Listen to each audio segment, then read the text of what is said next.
What would you do if the person you loved lied straight to your face, disappeared for a week, and then got caught red-handed with their ex? Most people would lose it. But my buddy? He played it cool, too cool. This is the story of how he turned heartbreak into the ultimate checkmate, executing a perfectly timed revenge move that left his cheating girlfriend standing in a pile of her own lies, literally. You're not going to believe how smooth, calculated, and ice-cold this revenge was. Grab some popcorn. This one's a masterclass in keeping calm and getting even. They say the beginning of the end often feels like nothing at all, a slow fade instead of an explosive finale. For my buddy, let's call him Jake, that slow fade had been creeping in for months.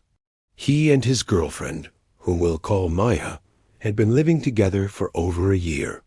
At first, it was exciting movie nights, shared meals, inside jokes that only made sense to them. But lately, it was like living with a stranger. The little things started to pile up.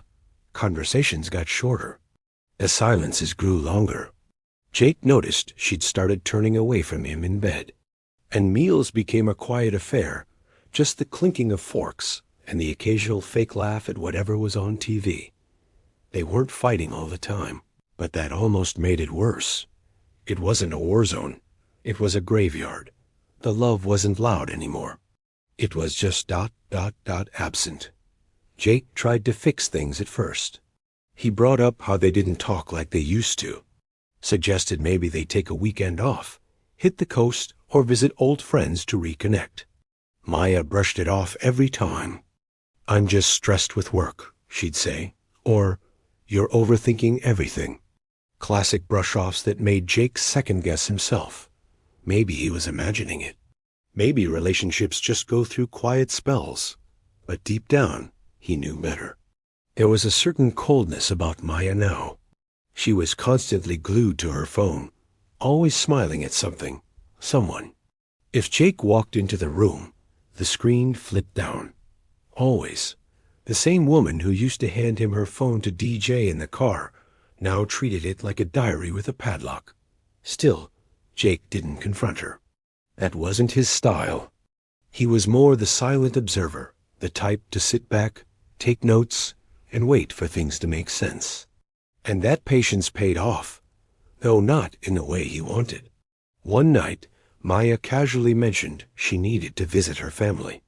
Her uncle had fallen ill, she said, and her mom was stressing out trying to manage things on her own. "They're about 600 kilometers out," she explained. "I'll be gone for a week, maybe more if things get worse." Jake nodded, even offered to help her pack. Part of him felt guilty for thinking the worst. This was her family, after all. But something about the way she avoided eye contact while talking, the way she rushed to change the subject afterward, it didn't sit right. When she finally left, Jake stood at the window, watching her car disappear down the street. He wanted to believe she was telling the truth, that she just needed a break, that they'd talk when she got back, and things might be salvageable. But something inside him whispered, "Don't be naive." And just like that, the silence in the apartment got louder. One toothbrush in the holder. One towel hanging in the bathroom. A space that used to feel tight now felt cavernous. Jake did what anyone does when they're alone and hurting. He distracted himself. Work, chores, the gym. He tried to keep his mind off Maya and her family emergency. But that whisper never left him. Not once. He didn't know it yet. But the truth was just around the corner waiting for him on a sunlit patio downtown, in the form of a gut punch he'd never forget. 3 days into Maya's so-called family visit, Jake decided to grab lunch downtown. He was heading to a local spot that served up killer street tacos and usually wasn't too crowded on weekdays. Nothing fancy, just comfort food to distract himself from the aching quiet back home. He was halfway through his meal, scrolling through emails on his phone, when he caught a flash of a familiar laugh. You know, the kind, light, flirtatious, the kind Maya used to save just for him. He didn't even look up right away. It was muscle memory, that voice. but something about it made his stomach tighten. When he finally glanced toward the sound, his heart dropped. There she was, Maya, not 600 kilometers away, not crying over her sick uncle, sitting just a few tables over on a restaurant patio, wine glass in hand, grinning ear to ear. And right next to her, a guy Jake had only ever seen once. Her ex. They were close, too close. Legs nearly touching, heads tilted in like the rest of the world didn't exist. She tossed her hair the way she used to when flirting, her hand casually resting on the table where his was just inches away. They were mid-toast when Jake took it all in. 2 glasses clinked. 2 smiles met. 1 lie shattered. Everything inside Jake wanted to explode, flip the table, march over, call her out, demand answers. But that's not who he is. Instead, he took a slow breath, leaned back in his seat, and pulled out his phone. Click, click. 3 photos. All perfectly timed. Maya's face crystal clear. Her hand on her ex's wrist. Their drinks mid-toast. It was like the universe framed the shots for him. He didn't need more. Jake finished his food slowly. Even tipped the server a bit extra. If anyone had seen him in that moment, they'd think he was just a guy enjoying a peaceful afternoon. But under the surface, his thoughts were racing.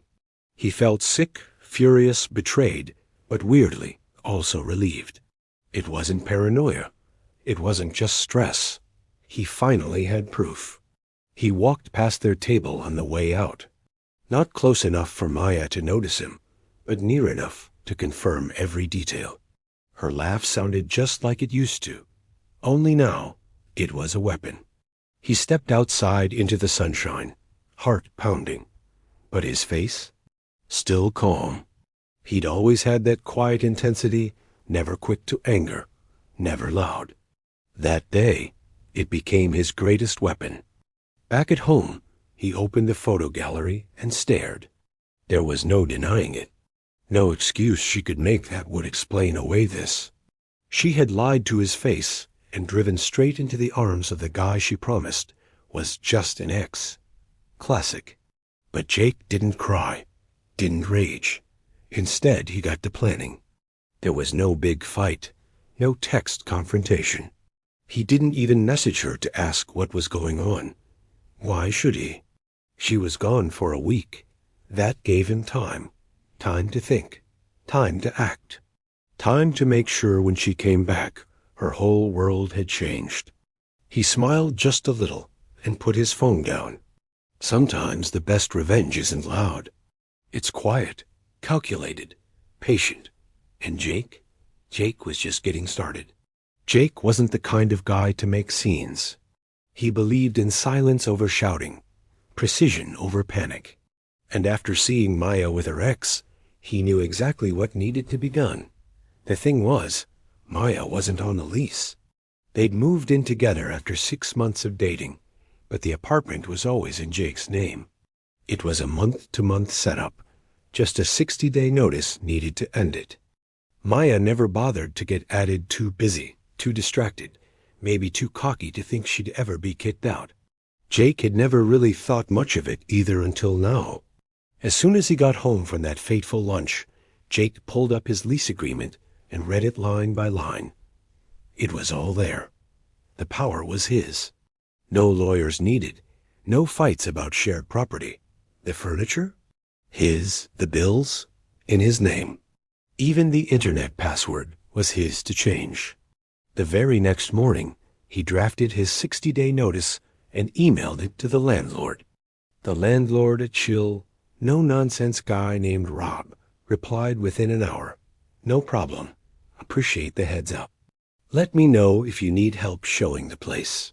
Jake told him the situation without much detail. It's complicated, he said. Rob got the hint. He agreed to keep things quiet, to schedule apartment viewings only during the day when Maya was out. He'd help line up new tenants in the background. Discreet. Efficient. Jake then found a new place across town clean, affordable, and available at the perfect time. He secured it with a deposit and locked in the move-in date. Every step he took was surgical. No panic, no impulsive rage. Just steady progress toward escape. And through all of it, he played the role of the still committed boyfriend. When Maya returned from her family trip, Jake greeted her like nothing had happened. A polite hug. How was it? Conversation over takeout. No accusation. No passive-aggressive jabs. She looked relaxed, refreshed, happy even. Jake noticed the change right away, how she didn't bother pretending anymore. She stopped asking how his day was, stopped initiating any kind of intimacy. If she came home, it was late. If she went out, she didn't offer details. Once or twice, she casually mentioned crashing at a friend's place after girls' night. Jake just smiled and said, "Cool." What she didn't know was that every move she made now was part of his timeline. Every lie was helping seal her fate. To keep up the illusion, Jake suggested couples therapy once, just once. A throwaway offer during dinner. "Maybe we should talk to someone," he said casually, dipping fries in ketchup. She barely looked up. "Yeah, maybe," she mumbled. And that was the end of it. He never pushed, never brought it up again. Instead, he quietly started organizing his stuff. What was his to pack? What he'd take with him? He began selling small items on Facebook Marketplace. "Just downsizing?" he said as she noticed. But she barely did. She was too busy checking her phone, too busy living in her little double life. The days ticked by. The walls were closing in, but she had no clue. Jake wasn't just planning a move. He was planning an exit so clean, so precise, it would leave no room for argument. No messy blowout. Just a quiet goodbye and a massive, unforgettable wake-up call. By now, Maya's mask had all but slipped off. She wasn't even trying to hide her absences anymore. "I'm crashing at Jess's place tonight," she'd say over her shoulder, not bothering to look up from her phone. Or, "We ended up drinking. I didn't feel like driving home." Like Jake was just a roommate she owed a passing explanation to. And Jake? He never blinked. Every time she stayed out, it confirmed what he already knew. Every casual lie was another crack in the wall she thought she'd built. But Jake wasn't there to confront her. He was there to observe. Let her dig her own hole deeper, wider while he quietly paved the road out. He never questioned where she went, never asked who she was with. He'd nod, maybe smile, and go back to reading or watching a movie. And that reaction? That total indifference? It threw her off. She expected a fight, suspicion, jealousy, but all she got was still water. What she didn't know was that still water runs deep, and Jake was already miles ahead. Behind the scenes, the real work had started. He'd built a schedule with Rob, the landlord, down to the hour. Show the place on Tuesdays and Thursdays between 10 and 2. She works those days, he'd said. Rob followed the plan to the letter. Prospective tenants came and went, while Maya was out laughing with friends or more likely in her ex's arms. Jake made sure the place was clean, well lit, and staged just right to close the deal fast. And it worked. A couple quiet, responsible, ready to move in as soon as the unit was free signed up. Move-in date: 2 days after Jake's planned departure. While Maya scrolled through Instagram stories and bragged about girls' nights, Jake was hiring movers. He picked a company with solid reviews, discreet service, early availability.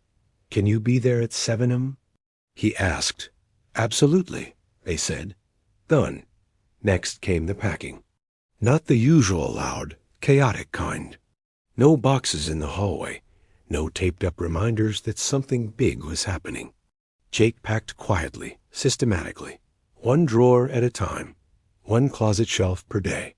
He moved things into labeled bins, stored them in the back of the closet, or stacked them neatly in his trunk. Every item had a destination. Every movement had purpose. Even the furniture, especially the furniture, was part of the plan. All of it was his. Bought, assembled, and paid for long before Maya entered the picture. She just assumed it belonged to them. But assumptions don't hold up in real life. Receipts do. Jake had them all, filed and ready. Every night, he rehearsed the timeline in his head. Wake up early. Movers arrive at 7 sharp. Boxes loaded by 10. Reveal the truth by 11. Maya's deadline? Midnight. 1 shot. No take-backs. But through it all, Jake never lost his cool. Even when Maya waltzed in at 3 a.m. smelling like perfume that wasn't hers. Even when she smiled like nothing was wrong, humming some song she definitely didn't hear at a friend's house. Jake smiled back, polite, calm, a ghost in his own home. The detachment confused her. She tried poking at it, mentioning that maybe things weren't working, or that maybe they'd grown apart. Like she was prepping to end things on her terms. Jake just nodded. Yeah, maybe. She had no idea the end had already been written. Jake wasn't being cold. He was being surgical. Every move he made was designed to protect his peace and deliver one clean blow, not messy revenge, but poetic justice. While Maya drifted deeper into her own fiction, Jake stayed grounded in reality. And when move-out day finally arrived, he'd be ready not with anger, not with accusations, but with facts, receipts, and the quiet power of a man who planned every step with perfect clarity. By the second week after Maya's return, her behavior had shifted from suspicious to straight-up bold. She stopped offering explanations and started treating Jake more like a houseplant than a partner there, present but completely unacknowledged. She'd waltz in and out at strange hours, sometimes staying out all night with nothing more than a vague, "I'm crashing at Becca's," or "late night, don't wait up." Jake never questioned her. Not once. He just nodded and offered a tight-lipped, "all right," each time. But inside, he was counting. Counting the nights she stayed away. Counting the hours until the movers arrived. Counting down the days until his quiet revenge would hit like a freight train. He knew what she was doing. Maybe not every detail, but enough. She thought she was pulling a fast one. That he was too passive, too soft to call her out. She mistook his silence for cluelessness. That was her biggest mistake. While she stayed out with friends, Jake stayed busy. Each night she didn't come home gave him another opportunity to move things forward. He coordinated apartment showings with Rob, his landlord, who was surprisingly down for the drama. "Just give me a heads up when she's out," Rob had said. "I'll handle the rest." And he did. Jake timed everything like clockwork. Apartment showings happened during Maya's work hours, when she couldn't possibly be around to notice the parade of potential new tenants walking through her soon-to-be former living room. Rob kept things smooth and discreet. The new place was spoken for within a week. 2 young professionals, moving in 2 days after Jake was scheduled to be gone. Maya had no idea. Back at home, Jake kept the peace. He didn't pick fights. He didn't bring up the distance or her lies. He just existed, chilling on the couch, doing dishes, watching shows she used to love, now alone. Even suggested ordering her favorite takeout once or twice, just to keep up the illusion. She always declined. She was too busy texting, too busy planning her next sleepover. He could hear the smugness in her voice when she gave him vague excuses. It was subtle, but it was there. The arrogance of someone who thinks they're getting away with something. Jake let her believe it. Hell, he encouraged it. The deeper she dug, the less ground she'd have to stand on when everything collapsed. Quietly, he packed his things. Not the kind of chaotic packing you'd expect before a move. Jake did it in stages, over days, almost artfully. A drawer emptied here, a shelf cleared there, boxes labeled and tucked away neatly in the closet. If Maya noticed anything missing, she didn't say a word. Maybe she just didn't care. The movers were booked and ready. Jake had even given them exact instructions. Arrive at 7 a.m. sharp, no delays. Get in, get everything loaded, and get out before lunchtime. He'd already made 3 solo trips to the new apartment with smaller stuff kitchen gear, off-season clothes, electronics. By move day, all that would be left were the big-ticket items: his bed, couch, TV, and desk. All his. All bought and paid for well before Maya ever showed up in his life. He also made sure the place was stripped of anything she could later try to claim. He even separated out her stuff carefully, quietly, into one neat pile in the corner of the living room. Clothes, toiletries, her favorite mug, all waiting like a silent verdict. And through it all, Jake kept smiling. Polite, unbothered, even a little warmer than usual. Just enough to keep her off balance. She probably thought he was trying to win her back, that he was being the better man in hopes of rekindling what they'd lost. She had no idea she was living on borrowed time. One night, she made a snide comment about how distance can make people grow apart. Jake just nodded. "You're right," he said. "Sometimes it's for the best." That was the last real conversation they had. She was too busy playing her game to realize she'd already lost. And Jake? He was already picturing the look on her face when the sun rose on move-out day, when the movers rolled in, when he laid out the evidence, when the landlord gave her a deadline and no lifeline. It was all set. All that was left was the reveal. It was just past 11 a.m. when Maya came through the door, still wearing last night's makeup and the fake smile she thought could mask anything. She kicked off her heels, expecting the usual quiet apartment, maybe a hungover Jake on the couch. Instead, she walked into a whirlwind 2 movers, boxing up the last of the dishes, Jake calmly labeling a bin, and the living room stripped bare. She froze. What's going on? Jake didn't even look up right away. He just kept taping the box in front of him, smooth and methodical, like he was wrapping a birthday gift. Then, slowly, he turned to face her. "Moving," he said flatly. "Moving?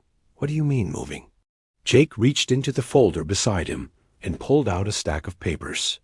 Quietly, he walked over and placed them on the kitchen counter, 3 photos on top, crisp and undeniable. Maya's smile, her hand on her ex's, their drinks clinking. Beneath that, a copy of his lease termination letter, dated exactly 60 days ago. "I saw you," he said, 3 weeks ago. Patio downtown. With him. Maya's mouth opened, but no sound came out. Her confidence cracked in an instant. She looked at the photos, then back at Jake, eyes darting, like she was searching for an escape route that didn't exist. I can explain. No need." Jake's voice was calm, almost bored. No anger, no raised voice, just a simple, devastating fact delivered with surgical precision. "Landlord knows everything," he added. "He's already got new tenants moving in 2 days from now. Place needs to be cleared by midnight tonight." As if on cue, the front door opened and Rob stepped inside, clipboard in hand. "Hey, Maya," he said casually. "Sorry. Forgot to mention gotta do a pre-move and walkthrough. You'll need to get the rest of your stuff out before midnight, or we'll have to put it on the curb. New folks are on a tight schedule." Her face drained of color. "The curb?" She finally walked farther into the apartment, and that's when it hit her. The furniture. Gone. The framed photos? Gone. The bookshelves, the bed, the couch she always bragged about lounging on while watching her favorite shows, all gone. What remained was a single pile in the middle of the room. 2 duffel bags, her toiletries in a plastic bin, a makeup mirror, and a few sad hangers with clothes still clinging to them. It was like the apartment had turned on her. "Wait, where's my stuff?" Jake tilted his head slightly. "That is your stuff." She looked around, visibly panicked. "What about the TV? The dresser? The table?" Jake shrugged. "All mine." Always was. He didn't say it with spite. He didn't gloat. He didn't need to. The look on her face said everything. Her little web of lies had collapsed into a single brutal truth. She had nothing here. No leverage. No place to hide. Just a pile of personal effects and the echo of her own betrayal. She tried again, weakly this time. We were going through a rough patch. You didn't even try. I offered therapy, Jake said. You were already gone by then. The movers finished boxing up the last items and nodded to Jake. We're ready, one said. Jake walked past Maya without another glance, picked up his backpack, and followed them out the door. Before he left, he turned around one last time. Maya stood alone in the middle of the room, makeup smudged, clothes wrinkled, confusion and regret written all over her face. Her eyes landed on the photos again, still spread on the counter like a courtroom exhibit. Jake didn't say anything else. He just lifted his phone, snapped one final picture, and walked away. No yelling, no parting shot, just silence and the sound of the door clicking shut behind him. And that was it. Game over. The story of Jake's revenge didn't stay quiet for long. That night, after everything was said and done, he showed up at our usual hangout spot like it was any other Friday. Same hoodie, same beer order, same deadpan expression. You'd never guess he'd just orchestrated one of the cleanest, coldest breakups we'd ever heard of. Everything go all right? Someone asked, half joking.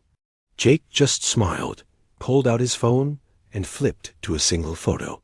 There she was, Maya, standing in the middle of a mostly empty apartment, her belongings piled up behind her like lost luggage. The look on her face? Shock, disbelief, a frozen frame of someone realizing they'd been outplayed at their own game. The whole table went quiet for a second. Then the room exploded. What the hell, man? You did it. You actually ghost moved. Dude, you're a freaking assassin. From that moment on, Jake's name got a new kind of respect. This wasn't a messy revenge story filled with screaming and drama. No cops called, no broken dishes, no cringy public fights. It was surgical, smooth, almost artful. We started calling it the Vanish. Every time someone in the friend group complained about relationship drama or asked how to deal with a shady partner, someone would just say, Jake it. Everyone knew what that meant. It wasn't just what he did, it was how he did it. Most people, when they get cheated on, lose their minds. They cry, rage, post cryptic stories on Instagram. Not Jake. He kept everything bottled until the right moment, then detonated his plan with pinpoint precision. And that's what made it legendary. See, revenge doesn't always have to be loud to land hard. Sometimes the quietest exit hits the loudest. Jake never yelled, never fought, never stooped to her level. He just left. Took back his peace, took back his space, left her standing in the aftermath of her own decisions. There was something poetic about it. Maya, who thought she could have her fun and still come home to comfort, ended up with nothing. No home, no backup plan. Just a pile of stuff and a story she probably couldn't even tell without looking like the villain. Because in the end, Jake didn't take revenge. He let her earn it. Months later, even the newer guys in our circle had heard the tale. Someone would say, "Remember when Jake?" And the rest of us would jump in, quoting the timeline like a heist movie. Photos, least notice, coordinated move. One final picture, a mic drop without saying a word. Jake never bragged, never gloated. If anything, he'd just raise an eyebrow and sip his drink, letting us do the talking. That was part of what made it so damn impressive. He didn't need to act like a legend. He was one. And honestly, it changed how we all looked at breakups. He taught us that sometimes the most powerful move you can make is into screaming at someone or begging them to stay. It is leaving like a ghost, with receipts in one hand and dignity in the other. Now, every time one of us gets burned, we remember the rule, don't explode, execute. That's what Jake did. And that's why his revenge still echoes. Sometimes, the best revenge doesn't need raised voices or smashed plates. It just needs a plan, a deadline, and a cold heart. My buddy didn't just move on. He moved up literally and emotionally. And the best part? He didn't have to lift a finger in anger. Just one camera click and a lease termination notice. So if you've ever been cheated on, take notes. This is how you walk away like a boss. Hit that like button if you respect the smooth revenge game, and subscribe for more stories that hit where it hurts.